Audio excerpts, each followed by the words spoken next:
पहले बोला जा रहा था कि भाई आरओ का जो एग्ज़ाम सेंटर होगा उसमें कोई प्राइवेट कॉलेज नहीं बनाएंगे, है ना, और फाइनली हो वही रहा है। आरओ का 27 जुलाई 2025 को जो आरओ 2023 का प्री कर एग्जाम होने वाला है उसमें 2 कैटेगरी में बांट दिया गया है सेंटर को।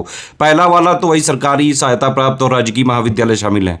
दूसरे वाले में प्राइवेट वाले तो आ ही गए, है ना, जो श्रेणी बी में जो है कौन से हैं, पूर्व में से परीक्षाओं में श्रेष्ठ प्रदर्शन करने वाले निजी संस्थानों को रखा गया है। तो फाइनली जब आपको प्राइवेट यूनिवर्सिटी पे या कॉलेजेस पे आना ही था या सेंटर बनाने ही थे प्राइवेट वालों को, तो फिर पहले इतनी लेट क्यों करी?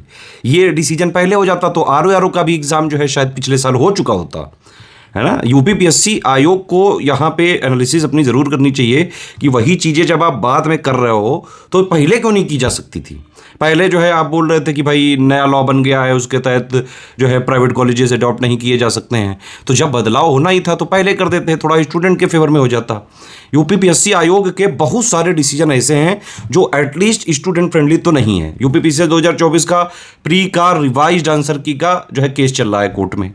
चलो ये वाला तो जो है मान लिया कि अभी वाला है, जबकि लॉजिकली देना चाहिए 2024 की प्री की आंसर शीट देनी चाहिए, कट ऑफ देना चाहिए और जो है बाकायदा उनके मार्क्स वगैरह जारी कर देने चाहिए कि भाई इतना कट ऑफ है, इतने आपके कम है, इसलिए नहीं हुआ। स्टूडेंट भी अपनी एनालिसिस करके जहां कमी रहेगी उस पर फोकस करके वो लोग पढ़ें अपना। मतलब आयोग बना किस लिए है? स्टूडेंट की हेल्प वगैरह करने के लिए, रिक्रूटमेंट वगैरह कराने के लिए। एटलीस्ट थोड़ा सा तो स्टूडेंट के लिए सेंसिटिव होना चाहिए। आप 2022 यूपीपीसीएस का देख लो, 2023 का देख लो, उसमें तो ज्वाइनिंग वगैरह भी हो गई कि नहीं हो गई है?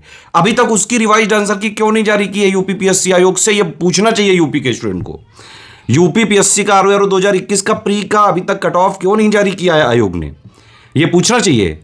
आप जो है ये मतलब मुझे समझ में नहीं आता है, आप क्लेम करते हो सब कुछ फेयर हुआ है, ट्रांसपेरेंट हुआ है, तो अगर सब कुछ फेयर और ट्रांसपेरेंट हुआ है तो छुपाने की क्यों जरूरत पड़ती है? जब आप प्री का रिजल्ट रिवाइज वाली आंसर की सही जारी करते हो तो फिर वो आंसर की दिखाने में क्या समस्या हो जाती है? मार्कशीट दिखाने में, कट ऑफ दिखाने में समस्या क्या हो जाती है? कोई विद्वान व्यक्ति बताएगा ये चीज़?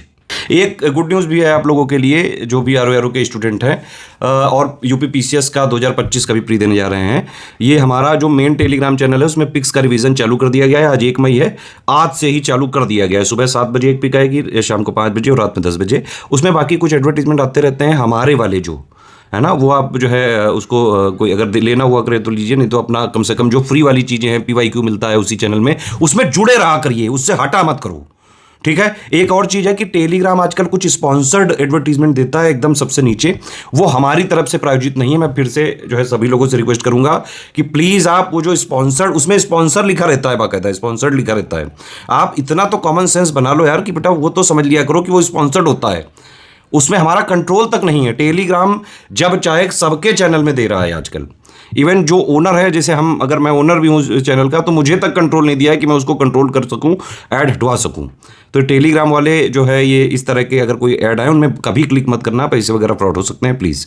बाकी पिक्स का रिवीजन चालू कर दिया गया है और डे वाइज रिवीजन भी कल या परसों से चालू हो जाएगा। बने रहे स्टडी फॉर सिविल सर्विसेज के साथ।